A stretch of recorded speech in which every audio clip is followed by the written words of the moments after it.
Hi, so this afternoon I'm going to present 10 quick-fire trends in digital media, as Roger said, that specifically relate to pop culture, media and entertainment. They emerged this year and I believe will offer big opportunities for brands and marketers who are creating digital content in 2017. This is what I have in store for you. So let's start with a theme that Stylus has covered a lot this year, and that's diversity.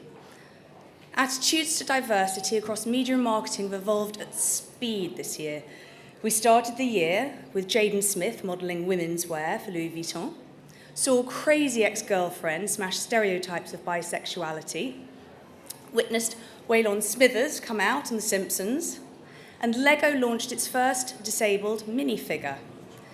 All these moments have had a really positive reception amongst audiences who want to see a more realistic image of the world reflected by fashion, by retail and entertainment.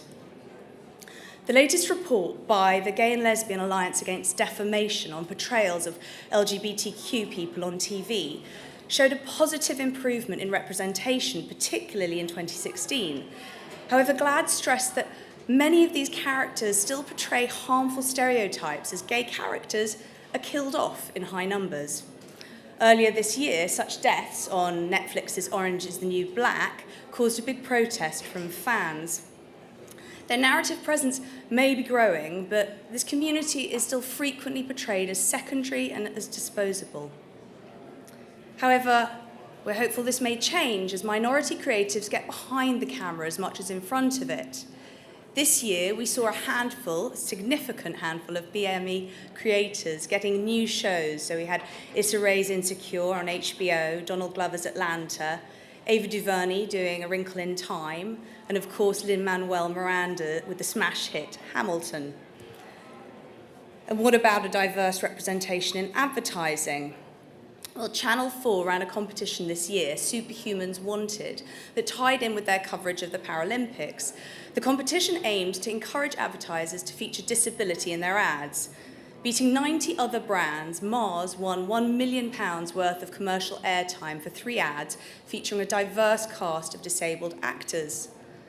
Dan Brooke from Channel 4 commented, Mars said these commercials featuring disabled people tested better than any other advertising it had tested in the last 6 years. So guess what? Diversity does sell, and we've proved that. And I think that's a fantastic and encouraging insight to take us into 2017, where we expect the demands of diverse audiences to drive even greater creativity across all touchpoints. Now, you could regard this as a backward-facing trend, which may not seem innovative on the surface, but there's more to nostalgia. Despite being born on the web, today's youth are drawn to the past and are fascinated by a pre-internet age. Stranger Things is responsible for giving millions of people fond memories of the 80s, or at least its aesthetics. The Netflix show isn't a realistic look back of the decade. Instead, it's nostalgic, which is a pastiche of how we remember it through pop culture, combining the strongest tropes and visual triggers from the film and TV shows that define that era. It goes something like this. The kids from Stand By Me inhabit a town from the Goonies while protecting a friend who's not unlike E.T., while the alien chases the teenagers from Nightmare on Elm Street. Does that sound familiar? Nostalgia is enabled by a digital landscape that makes any slice of pop culture instantly retrievable via on-demand content services. Meanwhile, on fandom-centric social platforms like Tumblr, multiple generations mingle and feed off each other's recommendations and memories.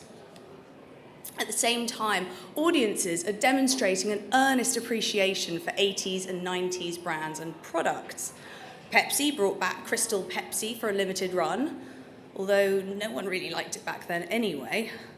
Just last month, Nintendo sold out of its replica NES games console in just 4 days. And editorial collages like this Pretty Woman one for Benjamin Seidler put new fashion products into old pop culture moments. Finally, the buzziest episode of the latest Black Mirror series, San Junipero, explores What might happen if we can't let the past die?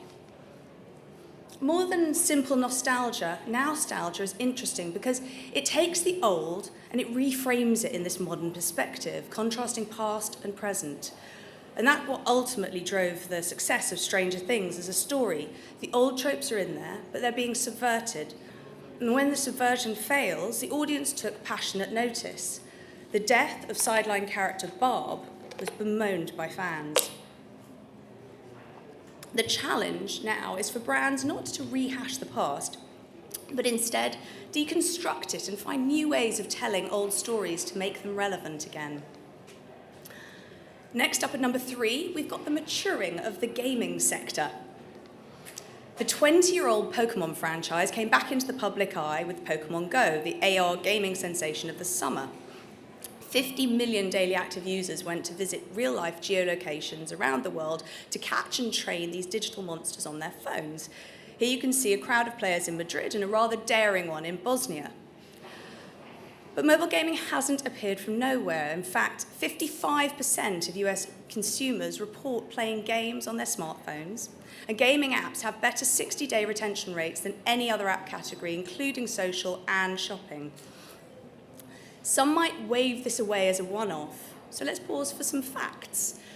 Okay, so gaming as a mass interest isn't new, nor is it confined to mobile platforms. A US survey found that 48% of US households now have a dedicated gaming console. The data further shows that gaming has crept into all demographics. Only 27% of US gamers are under the age of 18, and in fact, there are now more gamers over 50, to the over 50 point, than under 18. There's also gender parity in gaming, and it's a social pursuit. The days of gaming as a purely niche entertainment are well and truly over, and brands really need to take notice. Anyone who doesn't market through interactive entertainment is missing huge opportunities. And independent games developers are telling more diverse and soulful stories in order to respond to this diverse gaming audience. Some of the year's best-received titles focused on introspective narratives that turned gamers' sense of exploration back onto themselves. In January, That Dragon Cancer challenged players to navigate the lives of two parents dealing with their child's terminal illness. And in February, Firewatch from Campo Santo lured gamers into a US national park, only to find the real challenge was to explore what was going on inside the head of Henry, the character they're playing. Change is also coming to the houses behind the big blockbuster games. Battlefield 1, which is the latest in EA Games' first-person shooter franchise, strikes a more thoughtful tone for its setting during World War I. At the start of the game, players are informed what follows is frontline combat. You're not expected to survive. Then they find themselves in a muddy battlefield, hopelessly overrun by the opposing forces. But in a sobering twist to the normal, endless lives that you get in gaming, instead, each death is bookmarked with the soldier's name and lifespan, and then the player moves on to inhabit the next person's perspective. Live streaming came of age in 2016, and it's evolving fast. The Facebook live stream of the shooting of Philando Castile brought the format to wider attention, and we ended the year, well, some of us anyway, watching the live stream of elevators in Trump Towers as we awaited news of the new president's transition team. Andreessen Horowitz described the evolution of live streaming as moving from showrooming to game streaming to the current generation mobile entertainment streaming. Analysts at Credit Suisse argue that live streaming's fourth wave will be actually about a vertical integration, so e-commerce, education, skill sharing, and news media. An early example comes from Walmart, who live streamed Cyber Monday this year. Only around 10,000 people turned up to watch and buy. But what does the future hold for live streaming? We need to look to China, where it's already a fairly mature market. Live streaming for Chinese youth is more about video selfies, so it's a much more intimate and personal connection created between user and audience. Chinese live streaming apps have experienced a boom in popularity in the last 12 months, and brands are following their customers onto these platforms. Last month, a report from L2 revealed that around 2/3 of global cosmetics brands now use one or more of the 31 live streaming platforms in China. As an example of the power of this platform, in May, Maybelline partnered with Chinese model and actress Angela Baby on a live stream promoting a new lipstick and sold 10,000 lipsticks in just 2 hours. We're seeing more investment in live streaming in the West as a result of all of this. So new apps, House Party and Airtime are gaining traction, particularly amongst the youth. My 15-year-old niece, Amber, absolutely loves House Party and was raving about it at the weekend. Snapchat Specs promise to bring live streaming and AR together. Periscope Producer and Facebook Live's API are enabling more pro streaming from cameras, from VR headsets and even drones. This is opening up huge possibilities for the format. We'll be reporting more and more about the developments of live streaming, I think, in the coming year. And the spread of live streaming makes our fifth trend, counter-programming, also known as providing alternative content during a cultural moment, easier than ever. Squarespace used the format to deliver this year's best Super Bowl ad without even being officially affiliated with the event. US comedians Keegan-Michael Key and Jordan Peele provided live game commentary without ever mentioning players or team names or any other football terminology that's protected under the NFL's official sponsorship deals. The 3-hour show was broadcast on Squarespace's own website throughout the game, giving viewers the option to patch in this alternative commentary on their computers at any time. Here it is. Hey y'all, we're here to tell you about our idea about doing sports commentary. Our entire lives, people been telling us, Lee Morris, y'all should be the ones doing commentary on the game. But then some of y'all started getting all negative and whatnot, said you didn't want to hear us talk about the sport. People calling themselves lawyers, talking about how we can't say nothing. We can't even say the word football as one word. Now, you might think this would stop us, but it only encourages us. I'll tell you what's gonna happen, we're gonna do it anyway.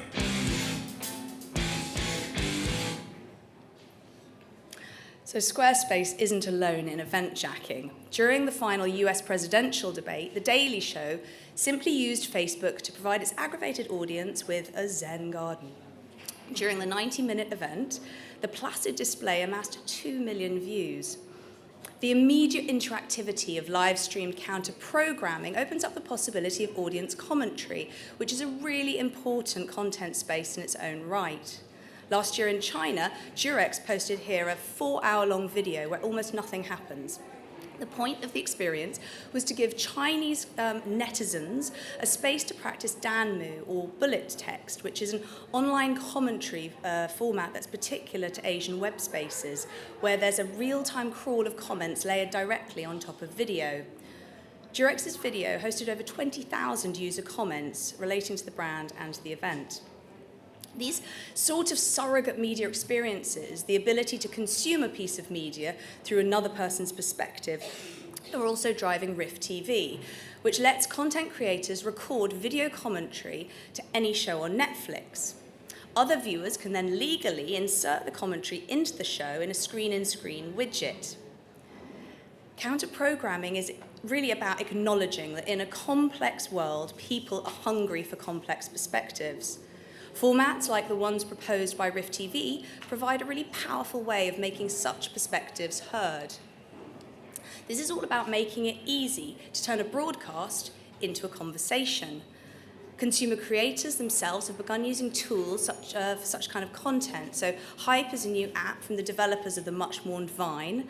It lets live streamers and content add these kind of content widgets into their broadcasts in real time, letting them patch in imagery, pre-recorded video, or even a live stream from an audience member. And it's not just video that's been maturing this year. Podcasting is also enjoying an extended renaissance. Podcasting's been on the rise since the success of Serial, but this year we saw media owners and entertainment studios really start to take it seriously. And brands too. Pictured is the second original podcast series from GE's Life After, released last month. It's a follow-up to the company's well-received sci-fi series, The Message, from 2015. And a growing trend now is podcasts becoming TV shows and movies. So following the development of Serial for TV, Startup, a podcast about the reality of running a business, is being turned into a series featuring Zach Braff. Other productions in development based on podcasts include the horror anthology Lure and comedy series Throwing Shade. But Startup is particularly interesting because Ford partnered with them last year on a series of native audio ads. During the ads, they interview engineers about what it's like working at the automotive giant. These short segments were then aired between Startup's usual programming as sponsored content, and it's an interesting way to bring advertising into audio without being interruptive. It also reflects this growing popularity of in-car podcast listening.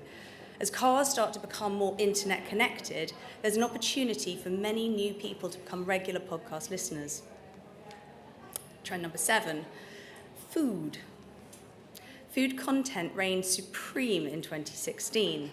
The New York Times food vertical has 8 million unique monthly visitors and 650,000 newsletter subscribers. A key driver behind this booming interest is social video and the cross-cultural speed of food porn that's been ushered in. BuzzFeed's powerhouse, Tasty, succeeds by transcending languages and also regions. So Tasty's shots of disembodied hands preparing food are tailor-made for social feeds. Shot to work without sound and to cater to Facebook's silent autoplay function, they're largely language agnostic. Tasty is now responsible for 37% of BuzzFeed's total video views, and individual clips averaged 22.8 million views in the first 30 days. Addressing a universal need and communicating through strong visual language really underpins the success of online food content. Here we see sushi burritos and rainbow bagels, which actually represent the start, I suppose, of a food backlash, because they're both listed on BuzzFeed as 2 hipster food trends that need to die in 2017. Much like everybody eats, everyone also wants to optimize their health. So holistic ways of taking care of yourself will be the next lifestyle content wave in 2017. Bon Appetit is introducing new video content vertical called Healthy-ish, with videos on Facebook and Instagram targeted at young female consumers. Healthy-ish will cover food that sits between healthy and indulgent. And Vice Media just launched a new health channel called Tonic, which will look at health concerns like clean eating and drug addiction. Andrew Crichton of Vice Media revealed that only 13% of millennials feel comfortable in managing their own health. So the topic's clearly hungry for some actionable advice. Targeting niches like food and wellness and the myriad niches within those niches is an incredibly important strategy now that any concept of the mainstream has been completely splintered. There are bloggers and vloggers, Instagrammers and live streamers building fan communities really around every kind of subject. And these are the micro-influencers. Increasingly, they have more influence than the first wave of online influencers, the YouTube stars and Snapchat celebs, whose audience is now vast, but whose actual impact on that audience is diminishing. Time Out divided these 2 groups into shakers, those with the very large social networks, and makers, the new micro-influencers, who are motivated by making meaningful connections. US agency Markerly analysed the difference between these 2 types of influencer and discovered that those with less than 1,000 followers generally received likes on their posts 8% of the time, whereas those users with over 10 million followers received likes only 1.6% of the time. So there's a clear downward correlation between follower sizes and post likes. This has been borne out by numerous brands now working with this second wave of influencer. Curelate is a digital marketing agency bringing brands together with micro-influencers. One case study they cite is Cora, a subscription toiletries brand. Cora tapped into the power of micro-influencers, such as the one here, Instagrammer Liz and Lavender. She's an influencer with just around 7,000 followers, but they're intensely loyal followers, willing to trust her, and as you can see by the comments here, purchase on her recommendation. Cora received a 200% return on investment from this campaign, and 90% of sales came from users in the 1,000 to 10,000 follower range. Trend number 9, memes. So where the 2012 US election could have been said to have been the social media election, This year's was arguably the meme election. In response to a highly charged and divisive political atmosphere, people work to shape narratives around their preferred candidates and kill at the reputation of opponents through the medium of memes. This is Elect Meme, a website ranking the top memes from the election race, and Bernie Sanders scaring Trump is currently number 1. Interestingly, this infusion of political charge has helped evolve memes from just being online flotsam to something like the more kind of cultural commentary of the day, a method of communication that actually has real-world impact on the way people viewed the key figures in the election race. Jeb Bush's bid was hurt by the please clap meme, and Ted Cruz's image wasn't helped by a meme that suggested he was the Zodiac killer. A survey from Public Policy Polling revealed that almost 40% of Floridians reported they were unsure as to whether Ted Cruz was the Zodiac killer. Beyond the election, the effect of this evolution of memes into sophisticated cultural commentary can be seen most clearly with the mannequin challenge. This is a meme where people arrange themselves into a living picture, frozen in place. American director Simone Shepherd transformed the meme into a powerful comment on police violence against minorities. Told him to get his hand out. You told him to get his ID, sir, and his driver's license. Oh my God, please don't tell me he's dead. Don't touch me. Get out the car. Don't touch me. I'm not under arrest. You don't have the right to say You are under arrest. Let's put it on. Let's go. Did you see what he was wearing? Yeah. A dark hoodie, like a gray hoodie, and We want justice by any means necessary. We want equality by any means necessary. So one reason why memes are so powerful and so shareable is the way in which they're used by people to express something about themselves and their allegiances. Making people feel like they're in on the joke is driving a growing trend in un-advertising, our final trend. This is advertising that knowingly comments on its own status as a tool of consumer manipulation. Oasis pioneered this style with their We've Got Sales Targets billboard. And this year, small luxury hotels of the world went one step further by tapping into a sense of consumer superiority with the idea that their customers wouldn't fall for standard marketing tricks. And in a May campaign, Clearasil was similarly honest in its approach to engaging teenagers. The video ad features a voiceover admitting that the brand has no idea what teens are into. The brand even keeps up this faux naive style in the way it responds to comments on YouTube as well. The video has accumulated over 54,000 views since launch, and here it is. Teens, hi, hello. Do you like this? What about this? We work at Clearasil. We know a lot about acne, but not that much about teens. We want to tell you that our products work fast, so we're just gonna guess what you guys like. So you're into this, or this. Do you like edgy stuff? Okay, cool. Great, see you soon. Let's be clear, we know your acne, we just don't know you. TalkTalk's current unscripted ads are also great pieces of advertising in their own way. TalkTalk filmed a real family for 2 weeks using 16 unmanned cameras to capture the reality of their everyday life. I recommend you look at them online. The campaign taps into trends of realism, transparency, and vulnerability, as well as many of the themes that we've discussed here, from live streaming's potential to the power of memes. It's a really effective campaign and a very bold move from a big brand. And a great place to finish. So I've gone through quite a lot of information here as a snapshot, but in the coming months at Stylus, we'll be exploring all of these trends further in much greater detail. Thank you very much.